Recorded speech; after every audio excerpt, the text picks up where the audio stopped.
लेकर आए हैं आपके लिए एक सुनहरी मौका।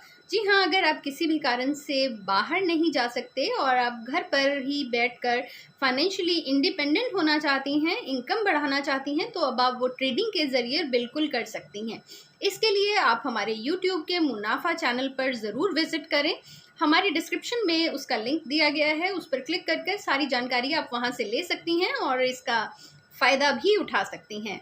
धन्यवाद। वो ढूंढते रहे कभी मंदिरों को, कभी मस्जिदों को, उन्हें क्या मालूम था कि सबसे ज्यादा मुरादें तो अस्पताल में पूरी होती हैं। जी हाँ जी हाँ, मैं दीपशिका, भारत की बेटी प्रोग्राम में अपनी पूरी टीम के साथ आपका स्वागत करती हूँ। दोस्तों, थैंक जब यू भी मैम, हम थैंक यू बात सो करते हैं जब भी हम बात करते हैं किसी भी बीमारी की या किसी भी मरीज की, जब हमारे सामने अस्पताल का नाम आता है तो कहीं ना कहीं हम डर जाते हैं, घबरा जाते हैं। और यकीन मानिए, अस्पताल एक ऐसी जगह है जहां सच्चे दिल से हमारे मन से जो है वो प्रार्थना निकलती है। जब हम अपनों को तकलीफ में देखते हैं तो हमारे मन से दुआएं निकलती हैं, और उन दुआओं को ईश्वर तक पहुंचाने का जरिया है वो, यकीन मानिए, वो जज्बा जो है वो एक सिर्फ डॉक्टर के अंदर होता है। तो मेरी बातचीत से आप समझ ही गए होंगे कि आज की हमारी जो महिला मेहमान है वो एक डॉक्टर ही है। आज हमारे बीच में जो महिला मेहमान है, डॉक्टर भूपिंदर कौर, वो यथार्थ सुपर स्पेशलिटी हॉस्पिटल झांसी में कार्यरत है, माइक्रोबायोलॉजी डिपार्टमेंट की हेड है। तो समय को ज्यादा न गवाते हुए आपको ज्यादा इंतजार नहीं कराऊंगी और मिलते हैं, रूबरू होते हैं हमारी आज की महिला मेहमान से। Doctor Bhupinder Kaur ma'am, we welcome you on the show. Thank you so much. बहुत अच्छी अपॉर्चुनिटी है आपसे कनेक्ट होने की और अपनी लाइफ के एक्सपीरियंसेस शेयर करने की। Thank you so much. Thank you इतना थैंक यू अच्छा सो वेलकम मच देने के लिए। मैम। प्लेजर इज आर्स, जो आप हमारे बीच में आज आई हैं। आपने आपका जो बिजी शेड्यूल है उससे आपने समय निकाला और आज आप हमारे बीच में हैं। भारत की बेटी मंच पर आपका बहुत बहुत स्वागत है। Thank you ma'am, thank you so much. जी मैम, मैं चाहूंगी आप जो हमारी ऑडियंस हैं, जो भी देख रहे हैं, आप अपने बारे में थोड़ा जरूर बताएं। मैं डॉक्टर भूपिंदर कौर और मैं कानपुर से बिलोंग करती हूँ। शादी मेरी झांसी में हुई है। मैंने शादी के बाद अपनी सारी स्टडीज करी, even graduation, post graduation, PhD, सब कुछ आफ्टर मैरिज किया है मैंने। फैमिली का सपोर्ट मिला और मेरा पढ़ने का मन था और मैं आगे स्टडीज कंटिन्यू करती गई। और आज मैं एचओडी हूँ माइक्रोबायोलॉजी में। मैंने पीएचडी किया है, सब्जेक्ट मैंने ऑप्ट किया अपना कैरियर के लिए।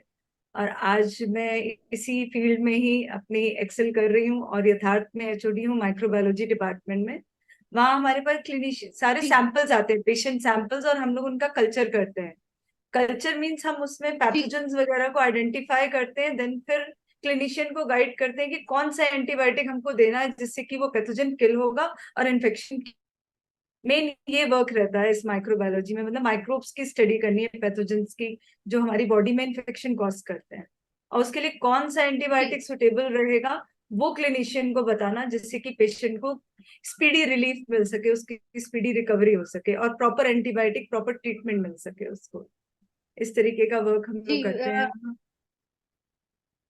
जी जी मैम, जी बहुत ज्यादा अच्छा लगा मुझे ये सुनकर, और मेरे लिए आश्चर्य भरा भी था कि जैसा आपने बताया कि आपने शादी के बाद ही जो है इस जी जी पढ़ाई अपनी पूरी करी और इस प्रोफेशन को आपने चुना।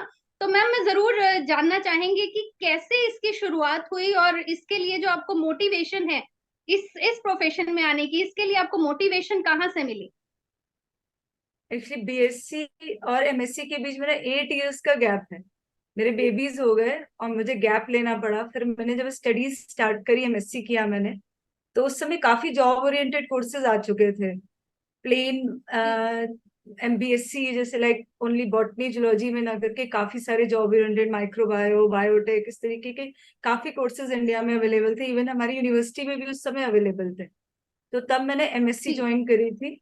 तो एमएससी में one of my teacher doctor Kirti Shinde, उन्होंने मुझे बहुत मोटिवेट किया। जिस तरीके से वो लेक्चर लेते थे, जिस तरीके से हमारी क्वेरी सॉल्व करते थे, तो मेरे को तभी इंटरेस्ट डेवलप हो गया कि मुझे इसी फील्ड में आगे अपना कैरियर ऑप्ट करना है। दैट्स वाई वो कीर्ति शिंदे मैम से मेरी काफी कम्युनिकेशन भी होता था, काफी बातचीत होती थी। और मैं मैरिड थी तो शायद वो मुझे बहुत सपोर्ट भी करती थी कि मैं इस स्टेज पे आके कुछ करना चाहती हूँ। तो बहुत मोटिवेट किया उन्होंने, वहीं जी से मैंने सोचा था कि मैं इस फील्ड को ऑप्ट करूंगी। जी। जी जी बिल्कुल आपकी रोल मॉडल रही हैं, और जब ऐसे रोल मॉडल हो तो यकीनन जो स्टूडेंट्स हैं उनको भी अपने जिंदगी में एक लक्ष्य मिल जाता है, आगे बढ़ने के लिए एक बिल्कुल। एम मिल जाता है। तो मैम ये बिल्कुल। जैसे आपने बताया कि आपने माइक्रोबायोलॉजी आपने इसी इसी जो ये स्पेशलाइजेशन है इसी को चुना, तो वो भी जरूर हम जानना चाहेंगे। या मैम, एक्चुअली हमारे एमएससी के लास्ट सेमेस्टर में ना मैम इंटर्न करनी होती है हम लोगों को। मैं बाहर जी नहीं जा सकती थी, तो क्योंकि फैमिली और बच्चे सब होने की वजह से, तो मैंने यही यूनिवर्सिटी मेडिकल कॉलेज में डॉक्टर तिवारी के अंडर में इंटर्न की थी मैंने 6 मंथ की। देन वहां पर जी फिर मैं पूरा क्लिनिकल माइक्रोबायोलॉजी मेरा फोकस बन गया। मेरा स्पेशलाइजेशन पूरा क्लिनिकल की तरफ बिल्कुल मैं टर्न हो गई। और वहीं से फिर मैंने क्लिनिकल माइक्रोबायोलॉजी की पूरी वहीं पर 6 मंथ इंटर्न करी, काफी कुछ सीखा वहां पर मैंने। तो फिर वहीं से मेरा एक वो हो गया कि मुझे माइक्रोबायोलॉजी में क्लिनिकल की तरफ ही जाना है, मेडिकल फील्ड चुननी है मुझे। वहां से फिर मेरी तो जर्नी मैम इसीलिए मेडिकल की तरफ स्टार्ट हुई। फिर मैंने पीएचडी करी, जी उसमें भी मेरा सब्जेक्ट हॉस्पिटल वेस्ट वाटर लिया मैंने, क्योंकि मुझे मेडिकल फील्ड में ही ऑप्ट करना था। तो मेरा सब्जेक्ट भी उस पीएचडी का लिया मैंने, और मैं इसी फील्ड की तरफ मेरा कैरियर होता चला गया। जी मैम। जी। जी जी तो मैम जैसे कि आपने बताया कि मैं जरूर जानना चाहेंगे कि आपका जो दिन की शुरुआत है वो कैसे होती है, क्या रूटीन रहता है। हमारे दर्शकों को भी जरूर बताएं कि कैसा, कितना डिमांडिंग है आपका प्रोफेशन, और आप कैसे आप जो दिन है वो मैनेज करती हैं।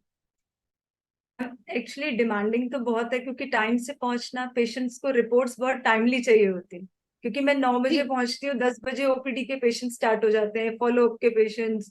तो सबको रिपोर्ट्स का बहुत वेट रहता है, क्योंकि रिपोर्ट्स मिलेंगी जी तभी बिल्कुल उनका आगे ट्रीटमेंट आगे बढ़ेगा। क्लिनिशियन को भी रहता है जल्दी से जल्दी रिपोर्ट मिले। तो टाइमली पहुंचना, वहां पे अपनी रिपोर्ट प्रिपेयर करना, सुबह ऑब्वियसली स्ट्रेस रहता है हम लोगों को काफी। जी घर पे भी मैनेज करके जाना, देन फिर टाइमली वहां पहुंचना, रिपोर्ट और पेशेंट को सेटिस्फेक्शन देना। कई पेशेंट ऐसे होते हैं उनको रिपोर्ट समझ में नहीं आती, एक्चुअली उनको माइक्रोबायो का आइडिया नहीं। उनको भी क्वेरी सॉल्व करना कि जी आपसे क्या बिल्कुल टेस्ट कराया गया है, कितनी इसकी जरूरत थी, इसलिए आपसे टेस्ट कराया गया। तो वो सब इस फील्ड में काफी चैलेंजेस जी रहते हैं। और टाइम मैनेजमेंट, जी टाइम का बहुत बड़ा रोल रहता है, कि ये नहीं कि हम इवनिंग में रिपोर्ट नहीं दे सकते, क्योंकि कोई वो मॉर्निंग का ही टाइम रहता है मेरे पास 9 to 2 का, कि सारी रिपोर्ट्स हमको ऑन टाइम पहुंचानी है, और पेशेंट को भी जिससे सेटिस्फेक्शन लगे। क्योंकि वो इतनी दूर ओरछा तक आते हैं सिर्फ एक रिपोर्ट के लिए आते हैं, कि उनको रिपोर्ट मिलेगी, देन फिर वो क्लिनिशियन से कांटेक्ट करके अपना ट्रीटमेंट लेंगे। टाइम मैनेजमेंट बहुत बड़ा फैक्टर रहता है हम लोगों को।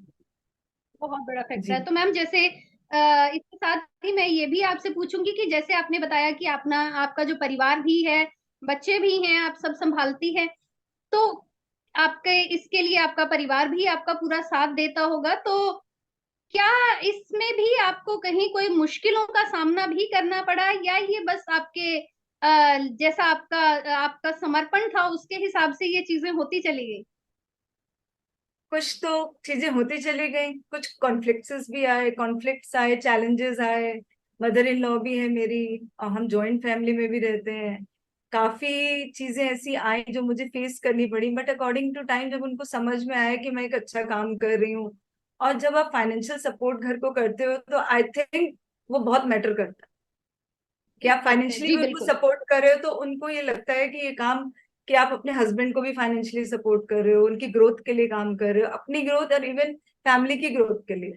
तो फिर वो जी सपोर्ट बिल्कुल। करते हैं। टाइम लगता है, जी टेक बिल्कुल टाइम। काफी सारे कॉन्फ्लिक्ट चैलेंजेस आते हैं, बट और आई एम इनफ लकी कि मेरी फैमिली बहुत अच्छी है, मेरी मदर इन लॉ बहुत अच्छी है, सपोर्ट करती है, मेरा हस्बैंड मुझे बहुत सपोर्ट करते हैं।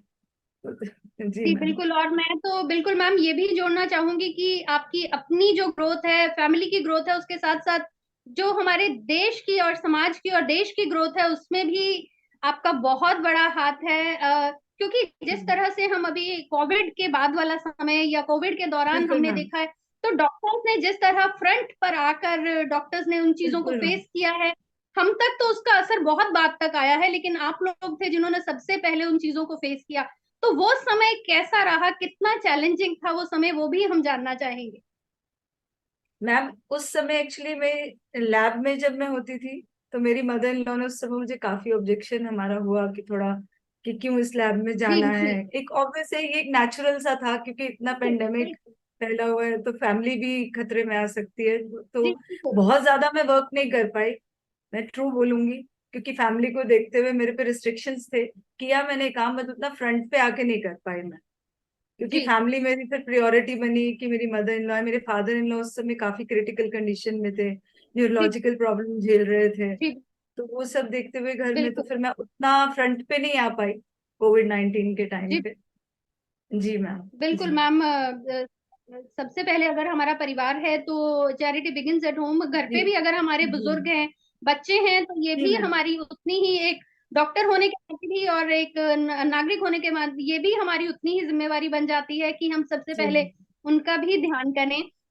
तो मैम, मैं चाहूंगी आप कोई भी बच्चे या बच्चियां जो हमारा प्रोग्राम देख रही हैं, जो इस फील्ड में आना चाहती हैं, स्पेशली जैसे आपने बताया माइक्रोबायोलॉजी, इसी आगे स्पेशलाइजेशन इसमें करना चाहती हैं, तो उसके लिए आप थोड़ा सा उनका भी एक मार्गदर्शन कीजिए। मैम, इस फील्ड में आने के लिए सबसे पहले आपको एक तो बायो में इंटरेस्ट अगर है तो U G first go for BSc in micro, MSc in micro. और आप रिसर्च फील्ड में अगर आना चाहते हो तो PhD, then you got the doctorate degree. उसके बाद आपके लिए बहुत सारे ऑप्शंस खुलते हैं। मैम, माइक्रोबायोलॉजी में ओनली क्लिनिकल नहीं है, you can go for dairy industry, you can go for water industry, food industry. Food technology में माइक्रोबायोलॉजी का बहुत बड़ा रोल है। जहाँ पे कैन फूड वगैरह पैक्ड होते हैं तो उनमें माइक्रोबायोलॉजी देखनी पड़ती है कि फूड कितने दिन तक हम सेव कर सकते हैं। डेयरी में जहाँ मिल्क का रहता है जी उसमें भी मैम पूरा माइक्रोबायोलॉजिस्ट की जरूरत पड़ती है। वाटर इंडस्ट्री होती है जी। जिसमें पानी मिनरल वाटर पैक होता है, तो दे हैव टू ऑप्ट कि उनके बिल्कुल। पास एक माइक्रोबायोलॉजिस्ट अपना होना चाहिए जो वाटर की टेस्टिंग करके उसको पास कर सके कि हाँ ये वाटर बिल्कुल ड्रिंकिंग पैरामीटर्स को फॉलो कर रहा है। तो बहुत सारी डाइवर्ट लाइंस खुलती हैं। और मेडिकल में भी आप जा सकते हो तो first of all BSc, MSc, then फिर आप पीएचडी कर सकते हो, या एमएससी के बाद भी आप जॉब कर सकते हो। ऐसी इंडस्ट्रीज में आप जाओगे तो आपके लिए काफी अपॉर्चुनिटीज हैं, काफी अपॉर्चुनिटीज मिलती हैं। जी जी मैम, अगर जैसे हम कहें कि अगर एक मध्यम वर्गीय परिवार का बच्ची जो है, या एक निम्न जो एक लोअर मिडिल क्लास फैमिली से कोई बच्ची आती है, या रूरल एरियाज की अगर हम बात करें, जैसा कि हमारा ये प्रोग्राम का जो लक्ष्य है हमारा, कि हम हर गांव के हर कोने कोने तक, हर बच्ची तक ये जो बात है, आपकी बात ये पहुंचा सके, तो क्या ये कितना ये मुश्किल फाइनेंशियली, ये कितना आसान या मुश्किल रहता है?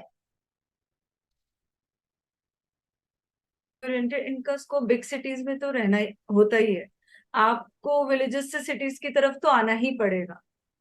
आप बिग सिटीज में आओगे तो अपॉर्चुनिटी ऑब्वियस है, हर फील्ड की आपको ज्यादा मिलेंगी। अब तो झांसी जैसी सिटी में भी बहुत कम, मैंने देखा माइक्रोबायोलॉजी करके काफी स्टूडेंट्स हैं जिनको पता ही नहीं है कि वो आगे कैसे फील्ड ऑप्ट करें, कैसे करें। जब जी ये बिल्कुल। हॉस्पिटल खुला था तो इसमें काफी अपॉर्चुनिटीज, मेरे अंडर आज 4 गर्ल्स हैं जो ट्रेंड हो रही। और मैं चाहती जी हूँ कि और भी आए उस हॉस्पिटल से जुड़े, क्योंकि माइक्रोबायो जरूरत पड़ती है हम लोगों को कि काफी स्टूडेंट्स जो लेबोरियस हैं, जो टाइम दे सकते हैं और सीखना चाहते हैं इनफैक्ट, तो उनके लिए जी अपॉर्चुनिटीज इन बिग हॉस्पिटल्स में, इंडस्ट्री में। झांसी सिटी में मैं मानती हूँ कि कम है, हमारी छोटी सिटी है, इतने अपॉर्चुनिटीज नहीं है। बाकी दिल्ली, मुंबई इन साइड तो खैर अगर आप जा सकते हो तो बहुत सारे अपॉर्चुनिटीज खुलती हैं। बिग सिटीज में इंडस्ट्रीज बहुत है, हॉस्पिटल्स। यहाँ इवन झांसी में एक पराग की है मैम, मेडिकल के आगे, वहां भी उन्होंने माइक्रोबायोलॉजिस्ट हायर किए हुए हैं, लेकिन बच्चों को इतने इन्फॉर्म नहीं, अवेयर नहीं हो पाते हैं इन सब चीजों के लिए। और अभी जी। इनफैक्ट मैम माइक्रोबायोलॉजी के लिए अगर हम देखेंगे ना तो पेशेंट्स को भी इतने अवेयर नहीं होते कि ये हमसे ये कल्चर क्यों कराया जा रहा है, क्यों हमसे ये बिल्कुल टेस्ट बिल्कुल। कराया जा रहा है, इतना महंगा टेस्ट है और हमको बोला जा रहा है। तो उनको भी अवेयर होना बहुत जरूरी है कि टेस्ट बहुत जरूरी है आपके लिए, क्योंकि अगर आप गलत एंटीबायोटिक लोगे कि तो अल्टरनेट मतलब एट द एंड वो आपकी बॉडी को नुकसान करे। तो नुकसान प्रॉपर करेगी। एंटीबायोटिक से ट्रीटमेंट होगा, और एंटीबायोटिक को ही जानने के लिए डॉक्टर ये टेस्ट कराते हैं कि कौन सा जी बिल्कुल। एंटीबायोटिक दें जिससे इसका इन्फेक्शन। ये तो अदरवाइज इन्फेक्शन ठीक होने के बाद उसके कॉम्प्लिकेशंस दिखने लगते हैं, हम खुद से जी बिल्कुल। एंटीबायोटिक लेने लगते हैं, हम बिल्कुल मेडिकल स्टोर पे जाते हैं, बट वो गलत होता है। ये अवेयरनेस अभी इंडिया में आ रही है, आई थिंक लोग पढ़ रहे हैं इसके बारे जी में। तो हम, मेरे को ये लगता है जितने लोग कनेक्ट होंगे वो अवेयर हो पाएंगे इस फील्ड के लिए, तो इस फील्ड की और ग्रोथ होगी और इसमें बच्चे और जुड़ना चाहेंगे इस फील्ड में। जी जी फर्स्ट ऑफ ऑल बिल्कुल। हम सबको एजुकेट होना पड़ेगा इस फील्ड के लिए, पेशेंट्स को, मतलब हम सबको एजुकेट होना पड़ेगा कि इसकी नीड क्या है, हम क्यों कर रहे हैं ये फील्ड में, हम क्यों जाना चाहते हैं। हैंड हाइजीन हम बोलते हैं कि हैंड हाइजीन करना, हैंड हाइजीन सैनिटाइजर, क्योंकि ये माइक्रोब्स हमारी स्किन पे रहते हैं और ये जी कहीं ना बिल्कुल। कहीं अगर हमारे नुकसान पहुंचाते हैं हमारे फूड में, किसी के जो कुछ भी हमने तो वो हमारी बॉडी में हमारे एंटर करते हैं। जी ये सब माइक्रोबायोलॉजी की स्टडी में ही आता है कि किस तरह से हम इन चीजों को वो कर सकते हैं अपनी लाइफ में। जी मैम। जी बिल्कुल। जैसे कि आपने बताया मैम, अवेयरनेस की बिल्कुल जरूरत है, क्योंकि अगर मैं एक साधारण मानसिकता, अगर मैं एक अपनी भी बात करूं, तो हम भी अगर डॉक्टर के पास जाते हैं तो कहीं ना किसी कोने में हमारे भी मन में ये डबल माइंडेड जो हम हैं, हम भी रहते हैं कि ये टेस्ट हमसे कराया जा रहा है, क्या इसकी बिल्कुल बिल्कुल। जरूरत है, क्या इसकी नहीं जरूरत है। पर कहीं ना कहीं हमें जो हमारे डॉक्टर हैं उन पर पूरा विश्वास जो है वो करना विश्वास चाहिए है कि जी। ये हमें सही रास्ता दिखाएंगे, ताकि जिससे जो हाँ जी, नुकसान हो चुका है वो उससे ज्यादा नुकसान हमें ना हो। बिल्कुल। मैम, मैं जैसे मैं बात करना चाहूंगी आपसे कि कुछ बच्चियां ऐसी होती हैं जिन पर कहीं ना कहीं एक पर्टिकुलर करियर को अपनाने का जो प्रेशर है या दबाव जो है, वो आजकल के टाइम में भी हम देखते हैं बच्चियों के ऊपर प्रेशर बनाया जाता है एक पर्टिकुलर पेशे को अपनाने के लिए या एक लाइन चूज करने के लिए। और वो बच्चियां जी कहीं ना कहीं अपना मन नहीं बना पाती या बता नहीं पाती अपने मन की बात। ऐसे बच्चियों और उनके माता पिता के लिए आप क्या मैसेज देना चाहेंगी? मैम, सबसे पहले तो गर्ल्स को एक तो अपना इंटरेस्ट पहले पता हो कि उनका इंटरेस्ट किस फील्ड में है। दूसरा, उनके पेरेंट्स को भी बचपन से बच्चे का एक डायरेक्शन देखना चाहिए कि किस डायरेक्शन की तरफ उसका इंटरेस्ट जा रहा है। पेरेंट्स की बहुत बड़ी रिस्पॉन्सिबिलिटी होती है बच्चे का फ्यूचर शेप करने में। फर्स्ट जी रिस्पॉन्सिबिलिटी उन्हीं की है कि वो बच्चों को अपने देखें कि उनका इंटरेस्ट किस तरफ है, क्योंकि अदरवाइज वो जी बिना इंटरेस्ट के, अब हम अपनी लाइफ में भी बिना इंटरेस्ट का कुछ भी काम करते हैं हमको खुशी नहीं मिलती, हमको जी हैप्पीनेस ही बिल्कुल। नहीं मिलेगी। तो पूरी कैरियर का सवाल होगा और हम जबरदस्ती वो कैरियर ऑप्ट कराएंगे तो उसको खुशी नहीं मिलेगी। At the end stress, depression, anxiety, जो आज के बच्चे बहुत देखा जा रहा है, बहुत। यंग एज में बिल्कुल। इतना देखा जा रहा है कि उनको स्ट्रेस, क्योंकि उनके मन का काम नहीं है, उनको खुशी नहीं मिल रही उसका। तो पेरेंट्स की बहुत बड़ी रिस्पॉन्सिबिलिटी बनती है कि उनको उनके इंटरेस्ट के अकॉर्डिंग उनकी ग्रोथ होने दें, जिससे कि उनको हैप्पीनेस जी मिलेगी तो उनकी ग्रोथ होगी, तो वो स्ट्रेस, डिप्रेशन, ये सब से दूर रहेंगे। जी बिल्कुल। और शायद वो अपना 100% अगर वो अपने 100% मन दे पसंद का पाएंगे, बिल्कुल मैम। बिल्कुल, क्योंकि वो तो 100% दे अपना नहीं। बिल्कुल, एग्जैक्टली जी जी एग्जैक्टली। 100% वो डेफिनेटली गिव तभी दे देयर पाएंगे, 100। या जी 100% तभी दे पाएंगे जब उनको हैप्पीनेस मिलेगी किसी काम, जी उनके बिल्कुल। इंटरेस्ट का आधे काम अधूरा होगा मन उनको से हैप्पीनेस। किया गया कोई भी काम नुकसान दे सकता है हमें भी और हमसे जुड़े लोगों को भी। तो ये बिल्कुल बात बिल्कुल माता पिता को भी समझनी होगी कि अपने बच्चों में विश्वास दिखाइए, भरोसा बिल्कुल। दिखाइए, एक बार फिर उन्हें हाँ, मौका दीजिए एग्जैक्टली, अपने आप को प्रूव करने मौका का, उन्हें दीजिए आगे बढ़ने का हिम्मत दीजिए। आगे बढ़ने। तो मैम, मैं जानना चाहूंगी कि जैसे आपका बहुत ही आपका स्ट्रेसफुल रहता होगा दिन भी, तो किस तरह से आप अपने आप को रिजुवनेट करती हैं, कैसे आपको, और क्या आपके शौक है जो आपके लिए स्ट्रेस बस्टर का काम करते हैं? मैम एक्चुअली दिन भर का स्ट्रेस तो रहता ही है, रात को हाफ एन आवर मैं अपने हस्बैंड के साथ जरूर कम्युनिकेट करती हूँ, दिन भर की अपनी प्रॉब्लम, दिन भर की एक्टिविटीज, जो भी मेरे साथ हुआ हम दोनों शेयर जी करते हैं और एक दूसरे को गाइड करते हैं, तो उससे स्ट्रेस काफी दूर होता है। ये हमारा ये रोज का रूटीन है कि हम लोग एक दूसरे की वर्क फील्ड, वो अपनी वर्क फील्ड की और मैं अपनी वर्क फील्ड की, हम लोग शेयर करते हैं, तो उससे एक दूसरे को सपोर्ट मिलता है, हेल्प मिलती है, स्ट्रेस दूर होता है कम्युनिकेट करने से। दूसरा, म्यूजिक जी लिसन करना, मूवीज जब टाइम मिलता है, कुकिंग करना, ये सब हॉबीज रहती हैं। बिल्कुल जी जी मैम। जी बिल्कुल। तो मैम, जरूर मैं ये भी आपसे पूछूंगी कि जैसे कि बच्चे जो हैं आजकल कहीं ना कहीं बहुत ज्यादा एक जैसे कहते हैं कि स्ट्रेस हो गया या एंजाइटी, जैसे अभी आपने बात की कि एंजाइटी बहुत ज्यादा सुनने में आ रही है, स्ट्रेस बहुत ज्यादा है, डिप्रेशन है, इन चीजों से गुजर रहे हैं कहीं ना कहीं, और हमारी यंग जनरेशन। तो ऐसे बच्चों के लिए या आप क्या टिप्स देंगी कि हमें किन चीजों को ऐसे फॉलो करना चाहिए या किस तरह का लाइफस्टाइल होना चाहिए ताकि हम इन चीजों से थोड़ा सा दूरी बना सकें?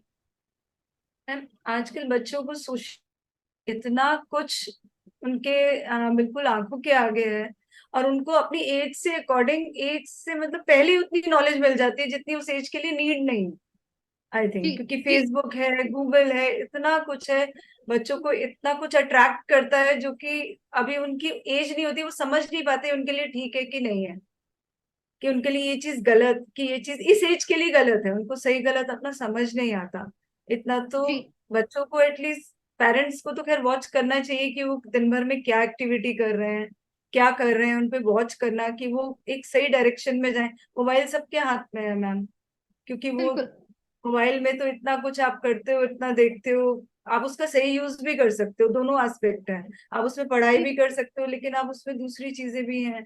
तो ये पेरेंट्स को भी वॉच करना चाहिए, आई थिंक, कि बच्चे किस डायरेक्शन में जा रहे हैं, उनपे थोड़ा, कि उनको सही डायरेक्शन दें कि इस उम्र के लिए चीज जरूरी नहीं है, तो आप उसको अभी के लिए ना करके उसको आगे के लिए छोड़ें, इस समय इस एज के अकॉर्डिंग जो जरूरी है आप उस पर अपना फोकस करें, जी एज के बिल्कुल अकॉर्डिंग इस एज के लिए तो उस पे आप फोकस करें, आई थिंक वो जी बच्चों के लिए ज्यादा बेनिफिशियल होगा।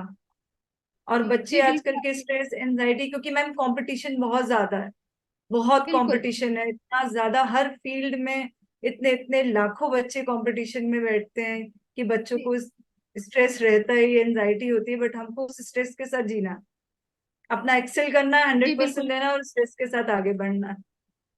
बिल्कुल। जी बिल्कुल बिल्कुल मैम मैं पूछना चाहूंगी, जैसे आपने बताया कि बहुत ही आप जब आपने पढ़ाई करी या उसके बाद भी लेकर आपने अपना करियर चुना, और अब जो आपका वर्क फ्रंट जो आपका है आप उसमें, तो मैम कुछ ऐसी चीजें या कुछ ऐसे बदलाव आप चाहेंगी कि हाँ अब समय है, अब इन बदलाव को हमें लाना चाहिए? कौन से ऐसे बदलाव है जो आप चाहेंगी कि अब जरूरी हैं आने, कोई सोच में या किसी तरीके से? मैम चेंजेस तो लॉ है, नेचर का चेंज तो आना ही चाहिए अकॉर्डिंग टू टाइम, जहाँ हमारा समाज जा रहा है, हमारी सोसाइटी जा रही है, कुछ चीजों में चेंजेस बहुत जरूरी हैं। फीमेल्स के लिए आई थिंक फाइनेंशियल इंडिपेंडेंस इस समय बहुत जरूरी है, मेरे हिसाब से उससे पावर आती है उनके पास, अगर वो फाइनेंशियली इंडिपेंडेंट है तो पावर इक्वेशन चेंज होता है। ये तो अदरवाइज मेल के पास ही फाइनेंशियल वो रहती है तो फिर आप पावर फील नहीं करते, उसका फिर कई बार गलत बिल्कुल मिसयूज बिल्कुल भी होता है। तो फाइनेंशियल इंडिपेंडेंस इस समय हर फीमेल के पास आई थिंक होनी चाहिए, चाहे वो किसी भी तरीके का काम होनी करे, चाहिए। फाइनेंशियल इंडिपेंडेंस, उसमें खुद में पावर आएगी, कॉन्फिडेंस आएगा। तो ये तो हर वुमेन के लिए इस समय बहुत बड़ी नीड है आज के टाइम में, कि वो फाइनेंशियली इंडिपेंडेंट रहे, कि किसी पे डिपेंड ना होना पड़े उनको। तो ये आई थिंक मुझे लगता है सबसे बड़ा चेंज फीमेल की लाइफ में आना चाहिए, हर फीमेल की लाइफ में। जी बिल्कुल। जी और मैम भारत की बेटी प्रोग्राम में हमारी भी यही कोशिश है कि आपके माध्यम से या और जो हमारे बीच में महिला मेहमान आती हैं उनके माध्यम से हम हर बच्ची तक जो है ये संदेश जो है वो पहुंचा सके कि ये समय की ये जो नीड ऑफ द आवर है, समय की ये जरूरत है कि इस वक्त बिल्कुल अपने अधिकारों के लिए अपने आप को बिल्कुल। इंडिपेंडेंट करें, और इंडिपेंडेंट जागरूकता अवेयरनेस जो है वो बहुत ज्यादा जरूरी है। बहुत ज्यादा जरूरी।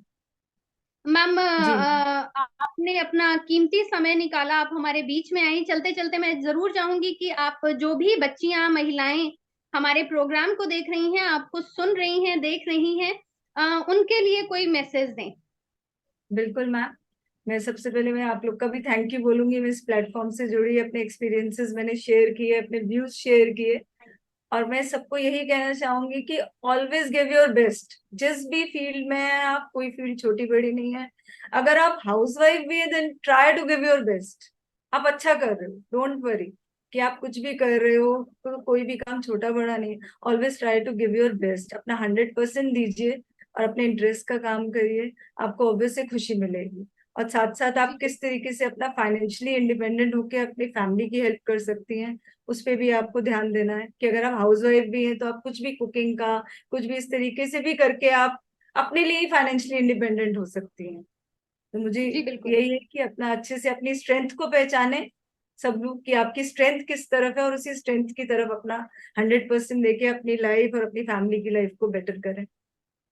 जी जी बिल्कुल। और उसी उसी उसी के बल पर हम एक बेहतर समाज और एक बेहतर जो बिल्कुल कल है उसकी नींव रखी जाएगी, और हम उसके सपना जो है वो देख सकते हैं। मैम आपका हमारे साथ जुड़ने के लिए बहुत बहुत धन्यवाद। और चलते चलते मैं आपसे पूछूंगी कि हमारे इस प्रोग्राम में आकर आपको कैसा लगा। बहुत प्रिविलेज फील कर रही हूँ कि आज मुझे ये अपॉर्चुनिटी मिली कि किसी ने मुझे बोलने का मौका मिला कि मैं क्या कर रही हूँ। एक्चुअली बहुत कम लोग इनको मैं समझा पाते हैं कि हम क्या कर रहे हैं माइक्रोबायोम में। जी। हम इस फील्ड के अकॉर्डिंग आई थिंक लोगों को पता लगेगा हम किस तरीके के टेस्ट करते हैं, उससे क्या बेनिफिट मिलते हैं पेशेंट को। तो थैंक यू सो मच इस प्लेटफॉर्म में मुझे।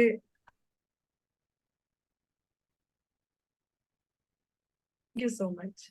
Thank you. Thank you so much ma'am हमारे बीच में आने के लिए। We wish you all the best. और ऑल बेस्ट विशेस के साथ साथ मैं तहे दिल से आपका शुक्रिया भी करना चाहूंगी कि जो भी आप कर रहे हैं, हम लोगों की जिंदगी डेफिनेटली उससे बहुत बहुत बेहतर हो रही है। Thank you so much ma'am. Thank you. Thank you ma'am. Thank you ma'am.